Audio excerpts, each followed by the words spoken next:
কৰিছোৱে যে ঢিং যি নাবালিকা ধৰ্ষণ কাণ্ড অন্যতম যি দুই অভিযুক্ত পলাতক অৱস্থাত আছিলে আৰু আমি দৰ্শকসকলক জনাব বিচাৰিছো যে ফৰিদুল ইছলাম আৰু গুলাপুদ্দিন ফৰিদুল ইছলামে ডিমাপুৰত পলাতক অৱস্থাত আছিল আৰু যিটো গুলাপুদ্দিন লাহৰীঘাটৰ এটা চৰাঞ্চলত পলাতক অৱস্থাত আছিল আৰু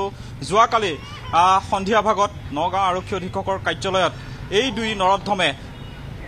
আত্মসমৰ্পণ কৰিছে কিন্তু এই মুহূৰ্তত আমি যেহেতু সদৰ আৰক্ষী থানাৰ সন্মুখত উপস্থিত আছো আৰু কিছু সময় পাছতেই এই দুই নৰধমক আদালতত হাজিৰ কৰোৱা হ'ব আৰু এই মুহূৰ্তত আমি দৰ্শকসকলক জনাব বিচাৰিছো যে এই যি দুই নৰধম এই নৰধমক বৰ্তমান সময়ত আৰক্ষীয়ে জেৰা অব্যাহত ৰাখিছে যদিও কিন্তু ঢিঙৰ যিসকল নাৰী হওক বা ঢিঙৰ যিসকল সচেতন ৰাইজ তেওঁলোকে দাবী এটাই কৰিছে যে নাৰীক সুৰক্ষিত দিব লাগে নগাঁও আৰক্ষী প্ৰশাসনে আৰু নাৰীক সুৰক্ষা দিবলৈ হলে এনেধৰণৰ যি ধৰ্ষণৰ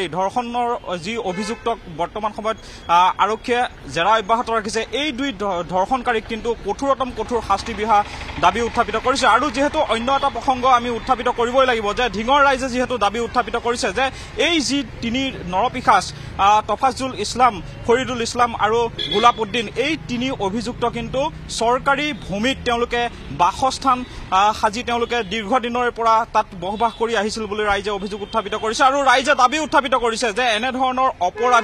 অপৰাধী যিহেতু চৰকাৰী যিসমূহ ভূমি আছে সেই চৰকাৰী ভূমিত তেওঁলোকে বাসস্থান পাতি এনেধৰণৰ যি অসামাজিক কাৰ্যকলাপৰ লগত জড়িত হৈ আছিলে এই চৰকাৰী ভূমিসমূহ কিন্তু উচ্ছেদ অভিযান চলাই ঢিঙৰ ৰাইজক আচলতে সুৰক্ষিত প্ৰদান কৰিব লাগে বুলি ঢিঙৰ যিসকল সচেতন নাগৰিক তেওঁলোকে দাবী উত্থাপিত কৰিছে এই মুহূৰ্তত অতিকৈ গুৰুত্বপূৰ্ণ কথা আমি উল্লেখ কৰিব বিচাৰিছো যে ঢিঙত কিন্তু নাৰীসকল এতিয়াও কিন্তু সুৰক্ষিত নহয় তেওঁলোকে সুৰক্ষিত অনুভৱ কৰা নাই কাৰণ দুটাকৈ ধৰ্ষণকাৰী যিহেতু পলাতক অৱস্থাত আছিলে যোৱাকালি তেওঁলোকে আত্মসমৰ্পণ কৰিছে ঠিকেই কিন্তু এতিয়াও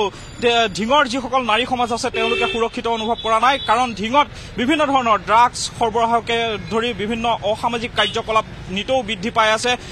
নিতৌ চুৰিকাণ্ড সংঘটিত হৈছে এইসমূহ কিন্তু আৰক্ষীয়ে নিয়ন্ত্ৰণ কৰাটো অতিকৈ প্ৰয়োজন আৰু যিহেতু অসম আৰক্ষীয়ে যিহেতু বিভিন্ন ধৰণৰ কৌশল অৱলম্বন কৰি হেঁচা প্ৰয়োগ কৰা হৈছিল এই যি দুই নৰধম পলাতক অৱস্থাত আছিলে তেওঁলোকক হেঁচা প্ৰয়োগ কৰাৰ পিছত যোৱাকালিৰ দিনটোত তেওঁলোকে যিহেতু আত্মসমৰ্পণ কৰিছে আৰু এই মুহূৰ্তত যিহেতু আমি সদৰ আৰক্ষী থানাৰ সন্মুখত আছো মোৰ পিছফালে দেখিছে যিখন সদৰ আৰক্ষী থানা ইয়াৰ ভিতৰতে এই যি দুই নৰধম ফৰিদুল ইছলাম আৰু গুলাপুদ্দিন মাৰথান জেৰা অব্যাহত ৰাখিছে নগাঁও আৰক্ষীয়ে কিন্তু কিছু সময়ৰ পাছতে যিহেতু আদালতত তেওঁলোকক এই দুই নৰধমক হাজিৰ কৰোৱা হ'ব আৰু নগাঁও আৰক্ষীয়ে আবেদন কৰিব যে 3 দিনৰ তেওঁলোকক ন্যায়িক জিম্মাত বিচাৰিব কিন্তু অতিকৈ ডাঙৰ কথা যে এনেধৰণৰ ধৰ্ষণকাৰীক আচলতে কেনেধৰণৰ শাস্তি প্ৰদান কৰা হ'ব ৰাইজে বিচাৰিছে ঢিঙৰ ৰাইজে বিচাৰিছে ঢিঙৰ নাৰী সমাজে বিচাৰিছে যে কঠোৰ শাস্তি বিহা হওক যাতে এনেধৰণৰ ধৰ্ষণকাৰী পুনৰ অসমত জন্ম নহয় আৰু এনেধৰণৰ কাণ্ড সংঘটিত কৰিবলৈ তেওঁলোকে যাতে মৰখাস নকৰে এনেধৰণৰ শাস্তি বিহাটো বিচাৰিছে আৰু ৰাইজে বিচাৰিছে যে ৰাজহুৱা শাস্তি প্ৰদান কৰা হওক এনেধৰণৰ যি নৰধম নৰপিশাচ সমাজত যদি থাকে সমাজত বিষবাষ্প বিয়পাব আৰু যিহেতু নাৰীয়ে আচলতে নাৰীসকল যিহেতু সুৰক্ষিত নহয় তেওঁলোকে বিচাৰিছে তেওঁলোকে দাবী উত্থাপিত কৰিছে যে এই যি দুই নৰধম বৰ্তমান সময়ত আৰক্ষীৰ জিম্মাত আছে আৰক্ষীয়ে বৰ্তমান যিহেতু গ্ৰেপ্তাৰ কৰি তেওঁলোকক জেৰা অব্যাহত ৰাখিছে তেওঁলোকক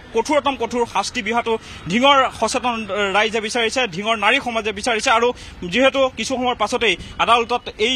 দুই নৰধমক লৈ যোৱা হ'ব পৰৱৰ্তী সময়ত আমি ইয়াৰ যি শেহতীয়া খবৰ আমি দৰ্শকসকলক জনাবলৈ চেষ্টা কৰিম ইভা হয় প্ৰাঞ্জল আমি এই মুহূৰ্তত আপোনাক ধন্যবাদ জনাইছো পৰৱৰ্তী বাতৰিত পুনৰ আমি আপোনাৰ সৈতে সংযোগ স্থাপন কৰিম আৰু এই সন্দৰ্ভত ND24 দৰ্শকক আমি জনাই থাকিম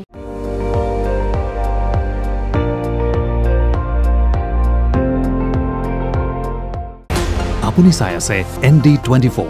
সৰ্বশ্ৰেষ্ঠ নহয় সৰ্বোত্তমৰ দৌৰ